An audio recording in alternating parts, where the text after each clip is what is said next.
Bonjour à tous et bienvenue dans Délivrez-vous, le rendez-vous littéraire de Vosges Télévisions Images Plus. Pour cette dernière émission de la saison, nos libraires et lecteurs avisés auront le plaisir de vous conseiller leur coup de cœur à savourer pour passer un été des plus romanesques. C'est ce que nous avons essayé de faire tout au long de l'année, vous donner peut-être l'envie d'ouvrir ou de découvrir tout l'univers que peut contenir un simple livre.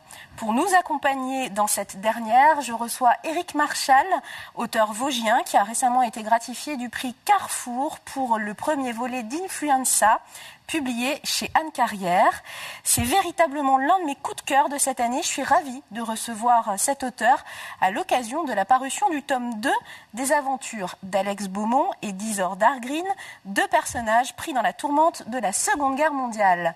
Délivrez-vous, ça commence tout de suite sur Vosges Télévisions.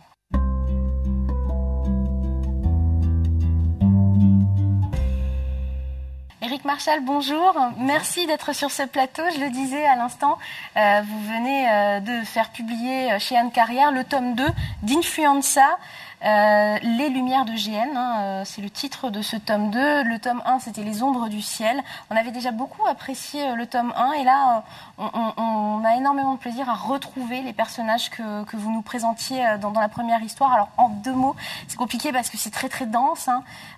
L'histoire commence avec la Seconde Guerre mondiale. Alex Beaumont est un jeune médecin promis à un brillant avenir de chirurgien. Il est originaire de la bonne société anglaise. Il vit sur l'île de Wight, au Royaume-Uni.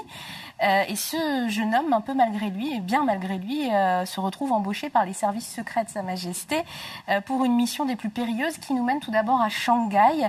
Et là, on entre dans un roman d'aventure, d'espionnage. Je le disais, d'une grande richesse. Alors, qu'est-ce que vous vouliez faire au départ comme type de roman, Éric Marchal ? J'en avais même pas la moindre idée. Surtout, je suis parti justement d'une lecture dans un magazine d'histoire sur la grippe espagnole, puisqu'en fait, le roman, le fil rouge de ce roman, c'est la grippe espagnole de 1918. D'où le titre Influenza. D'où le titre Influenza, puisque c'est son nom scientifique. D'ailleurs, c'est un nom qui vient de l'italien. Au début, j'avais choisi ce titre parce que très peu de monde connaissait ce nom et je le trouvais assez mystérieux. Et en fait, l'épidémie de grippe H1N1 est passée l'année dernière et maintenant beaucoup de monde connaissent ce nom. Donc le titre fait déjà un petit peu moins mystérieux. Et donc vous aviez tout simplement l'envie de raconter quoi ? Une aventure qui se passe pendant la Seconde Guerre mondiale. Il y a une vraie passion, je crois, pour cette période, en tout cas, vous êtes énormément documenté sur l'époque, sur la manière de vivre à l'époque aussi. Oui, je pense que c'est important aussi pour la crédibilité du roman, tout simplement de se documenter, ne serait-ce que sur l'histoire avec un grand H, parce que mes personnages sont projetés dans cette histoire, et de se documenter aussi sur la vie quotidienne, dans les endroits où ils vont évoluer.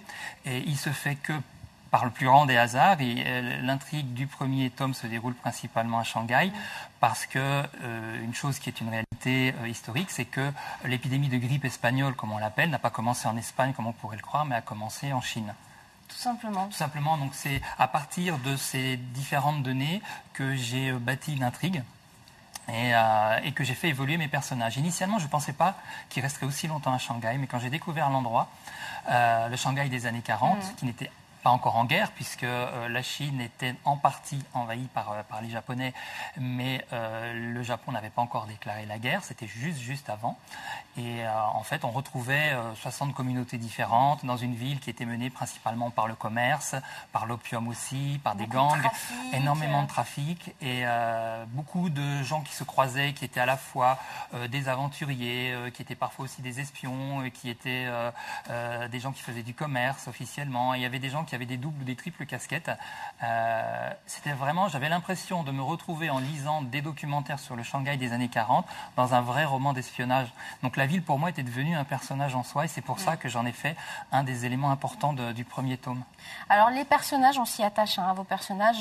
Dans les deux romans d'ailleurs, on les retrouve, les deux personnages principaux, Alex Beaumont et Isor Dargrin, dans le deuxième tome. Alors principalement, effectivement, dans cette histoire, c'est Alex Beaumont et Isor Dargrin qui font finalement l'histoire. On les suit du début à la fin.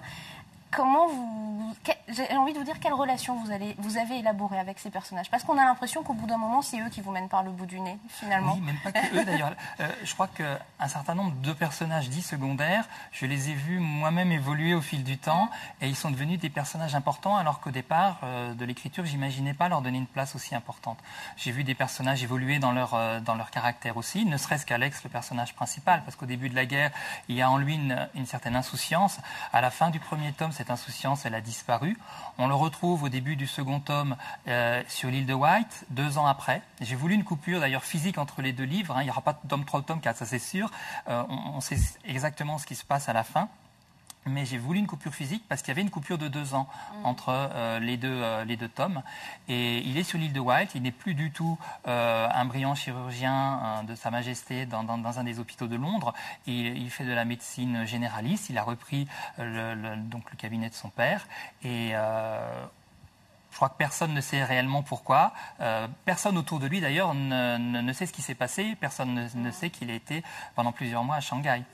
Donc il a gardé cette partie de mystère en lui, il a renoué des liens. Il a un traumatisme lié à Shanghai aussi. Il a un traumatisme lié à Shanghai, à ce qu'il y a vu, à ce qu'il y a vécu.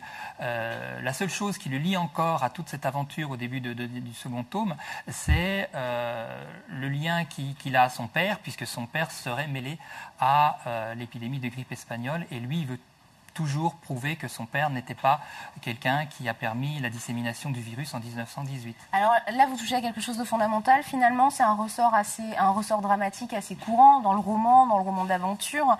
Le rapport justement du fils à son père, cet héritage difficile à porter, la quête de la vérité historique sur sa propre famille.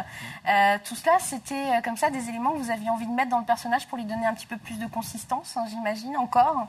Oui, tout à fait, parce que bon, j'avais pas envie de personnages qui soient uniquement, entre guillemets, des caricatures de héros ou d'espions pendant la Seconde Guerre mondiale. Il y a eu beaucoup de personnes qui ont fait des actes héroïques, mais moi, ce que j'aime dans les personnages, c'est plutôt la complexité, c'est-à-dire qu'on peut être un héros à certains moments et on peut être très lâche à d'autres moments, et c'est toujours la même personne. Lui, il n'a pas forcément envie d'être un héros, pas du tout. Il est mené par les événements, mais à partir du moment où sa quête devient aussi personnelle, il prend en charge cette mission. Et il veut savoir qui est derrière tout ça.